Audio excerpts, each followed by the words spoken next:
پھر I have started my early education from Beacon House School. Then I went to Ikra Army Public School. Then Wilderness School. ہمارا گورا principal ہوتا تھا Australian. وہ صبح جی اس نے ہمیں لیکچر دے دینا کہ جی یہ کام آپ نے کرنا ہے. اس کی وہ اتنی وہ گرومنگ ہو گئی. واپس آ کے والد صاحب جو ہے وہ ایکسن کالج سے پڑھ کے آئے ہوئے. تو اس زمانے میں ان کے جو پرنسپل ہوتے تھے علی قلی خان, اور وہ ہی واز ایکسٹریملی ہارش اور رولز اینڈ ریگولیشنس کے پابند. اس سے امپلیمنٹیشن ہوئے کہ نہیں you have to be on time اور آپ تعلیم حاصل کرو. آپ یہ نہیں سمجھو کہ آپ کا پولیٹیکل بیک گراؤنڈ کیا ہے, اپنے آپ کو آپ نیچے کے لیول تک سمجھو. اینڈ اور ہمیشہ یہی آپ لوگ مائنڈ میں رکھیں گے کہ آپ نے لوگوں کی ہیلپ آؤٹ کرنی ہے, آپ کسی کے کام آؤ, اپنے آپ کو اوپر نہیں سمجھو, ڈاؤن ٹو ارتھ سمجھو گے, اس میں آپ کا فائدہ ہوگا. میڈم سیاسی بنیادوں پر عملی زندگی میں کب قدم رکھا آپ نے؟ بیسکلی تو میرا جو ریولیوشنری چینج تھی اٹ واز بیک ان 2010 کے فلڈس. میں جی جو آئی واز فیملی میں, تو اس وقت جب میں نے دیکھا کہ پاکستان میں فلڈز آ گئے ہیں اور میرا ایریا ڈوب رہا ہے, تو آئی واز ان فیملی وے. گھر میں تو ہم ماحول دیکھتے تھے صبح ہی اٹھ کے ابا کا ماحول اور بڑے نانا ظفر صاحب کا, تاج صاحب کا, کہ صبح ڈرائنگ روم کھلا ہوتا ہے and they used to work, اور ہمیں بیٹھ کے ابا لوگ بٹھاتے تھے کہ بھائی آپ بیٹھیں سنیں ان کے مسائل کیا ہیں. کہتے ہیں آپ لوگ سیکھو گے تو اگلی نسل کو آپ ٹرانسفر کر دو گے. تو اس طریقے سے انہوں نے ہماری پالشنگ کی. اور پھر 2010 کے فلڈز آئے تو آج کل کے جو گورنر ہے فیصل کنڈی وہ ہر جگہ بھاگے. ان کے ڈی آئی خان میں بھی فلڈ آ رہا تھا, میں حیران, میں نے کہا بھائی کیوں بھاگ رہے ہیں. پھر میں نے کہا فیملی وے میں تو میں بھی چلوں. تو پھر ہم نے ڈونرس کو ڈھونڈنا شروع کر دیا اور ایک کے پاس خود گئے. پہلا امپلیمنٹ ہوتا تھا بلوچستان. میں نے کہا Balochistan is not an alien, it's part of Pakistan, آپ لوگ چلیں. اور پہلا ان کو ایشو ہوتا تھا سیکیورٹی ایشو یہ وہ. میں نے کہا نہیں, we are part of Pakistan, اور آپ کو جو نظریہ آپ کے پاس ہے, آپ جب جائیں گے آپ کو لوگ ڈفرینٹ ملیں گے اور آپ ہمارے ساتھ چلیں. تو ناملا پھر ہم نے ڈریک کیے کوبیک فاؤنڈیشن, ٹرکش ایمبیسی, سعودی ایمبیسی اور Chinese embassy. I really thank. تو وہ میرے لیے ایک ریولیوشن تھا کہ خود بیٹھ کے میں نے ان کے ساتھ کام کیا. ان کو کہا نہیں آپ لوگوں نے چلنا ہے, میں بھی آپ کے ساتھ چلوں گی. وہ ایک ٹرینڈ ڈیولپ, کیونکہ 6 مہینے اس وقت بھی پانی ہو گیا تھا جب توڑی بند ٹوٹا گیا تھا. تو اسی طرح آئی اسٹارٹڈ. پھر بیک ان 2015 سینٹ کے انتخابات آ گئے. اس وقت 2 عورتیں اپلائی کر رہی تھیں, اللہ بخشے میڈم کلثوم پروین کو اور میں. تو ہمارا ابا کی مرضی تھی کہ نہیں بچے آپ نے انیشیٹ کرنا ہے, آپ اٹھاؤ گی قدم. ہاں تکلیفیں آئیں گی, لیکن ایک ہم نے ماحول سیٹ کرنا ہے کہ آگے کی جو میری بچیاں ہیں صبح کی وہ نکلیں گی. کہ ایک قبائلی گھرانے سے ایک بچی نکل سکتی ہے تو ہم کیوں نہیں. اور آپ نے ایک ٹرینڈ ڈیولپ کرنا ہے کہ آپ عزت سے جاؤ گے. وہ الیکشن میں ہار گئی, میرے پاس 18 ووٹ تھے, 2 ووٹ سے میں ہاری. سارے سردار نوابوں نے مجھے اپریشیٹ کیا اور ساروں نے مجھے ووٹ دیا. تو ایک بنیاد انہوں نے رکھی, اور ان سردار نوابوں نے ایک ٹرینڈ سیٹ کیا کہ نہیں بلوچ اپنی بیٹیوں کو سپورٹ کرتے ہیں. 2015 میں نشست سے دستبردار ہو گئی, 2018 میں آپ کامیاب ہوئی, 2018 سے لے کر 2024 تک آپ کا ٹینیور رہا. جی اس زمن میں آپ نے پارلیمنٹ میں جا کر آپ کو کیسا محسوس لگا کہ آپ نے کیا قدم پہلے اٹھایا؟ جی ہم لوگ تو چھوٹے تھے, والد صاحب پروونشل اسمبلی میں تھے, ہمیں لے جاتے تھے ہاؤس کی پروسیڈنگز دیکھنے. پھر سینٹ میں جب وہ ڈپٹی چیئرمین سینٹ رہے تو ہمیں شوق ہوتا تھا, بیکاز میں نے خود لا کیا ہوا ہے. تو بھائی دیکھو کہ ہاؤ دے اسپیک, ایک دوسرے کا رکھ رکھاؤ کیسا ہے, اٹھنا بیٹھنا ہر جگہ لے جاتے تھے. تو وہ ایک تو پالشنگ ہوئی تھی. پھر جب میں سینٹ میں آئی تو والد صاحب نے کہا کہ you should not think you are a senator, آپ ایک کلرک کی طرح کام کرو. اور آپ کے پاس ادھر رضا رحمانی صاحب بھی ہیں, فاروق نائک صاحب بھی ہیں, اور بڑے بڑے نام ہیں, ان سے آپ سیکھو. اور اگر کوئی آپ کو سمجھ نہیں آتا یو شوڈ لرن.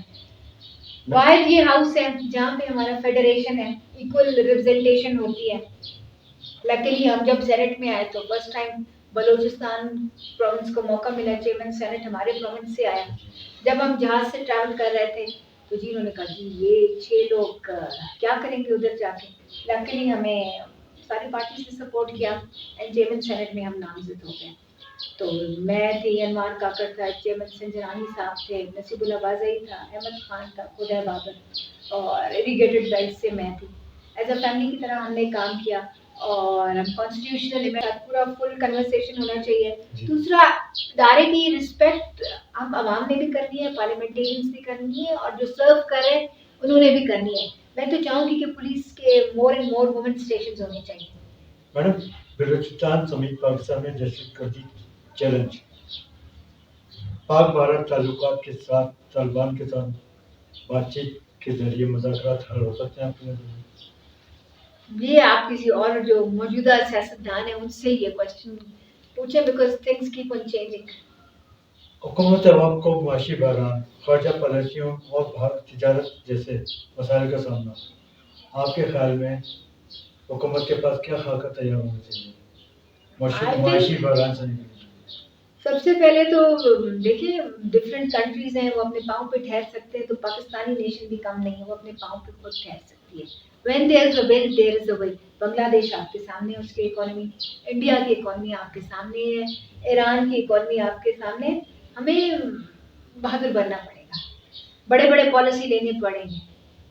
چین پاکستان کا مضبوط ترین دوست، سی پیک اور دیگر منصوبوں کے ساتھ ہر مشکل وقت میں پاکستان کے ساتھ کھڑا رہا. آپ کی کیا رائے ہے؟ جی چائنا جو ہے ہمارا one of the strategic partner ہے اور آپ دیکھیں جب سے چائنا آزاد ہوا ہے it been always supported to Pakistan. اور چاہے کووڈ کرائسس ہو، چاہے پناما ایشو ہو، چاہے دوسرے کرائسس ہوں، اٹس آلویز سپورٹڈ. ابھی جیسے ہماری خلائی مشن گئی میڈم جیسا کہ آپ نے فرمایا کہ نظام تعلیم اور صحت کے حوالے سے بات کی آپ نے، آپ کی نظر میں صوبے کی عوام کے اہم مسائل کیا ہیں؟ صوبے کے عوام کو بینگ اے پارلیمنٹیرین سب سے پہلے تو ہمیں ہیلتھ سیکٹر پہ کام کرنا چاہیے.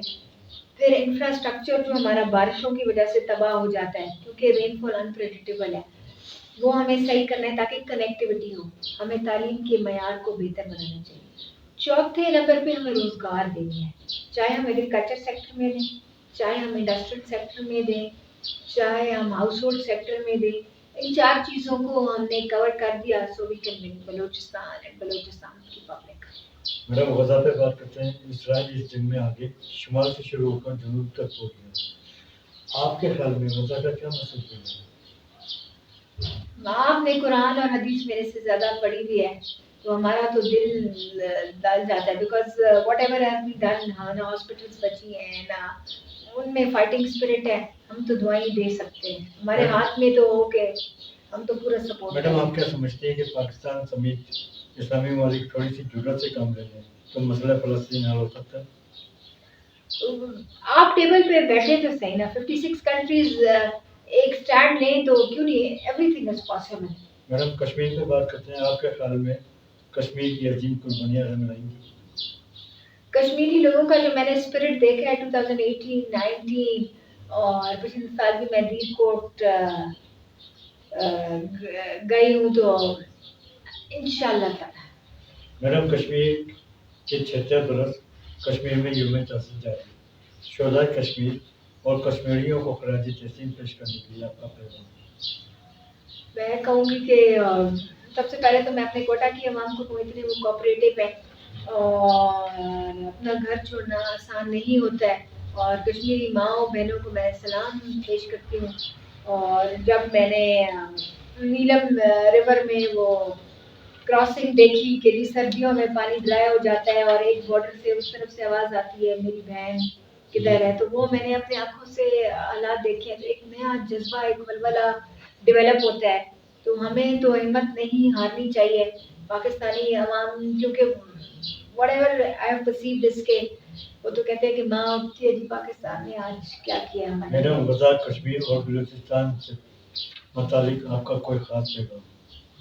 غزہ کشمیر اور صوبہ بلوچستان، اللہ تعالیٰ نے بلوچستان کو شکر ادا کرنا چاہیے. پاکستان کا حصہ ہے، ہم فریلی گھوم پھر سکتے ہیں، آزادی آ سکتے ہیں. یہ چیز تو آپ کشمیری لوگوں سے پوچھیں جو کچھ بارڈر کے اس طرف ہے، کچھ بارڈر کے اس طرف ہے، جو اپنے ماؤں بہنوں سے نہیں مل سکتے ہیں. ہماری تو دعائیں ہیں and we see whatever Pakistan army ہے اور یونائٹڈ نیشنز کی قرارداد جو کری اور آرٹیکل 370 میں جو اس کا جو امپیکٹ ہے ہم دیکھ رہے ہیں. اٹس بہت- ناٹ گڈ سائن. بہت شکریہ میڈم آپ کا.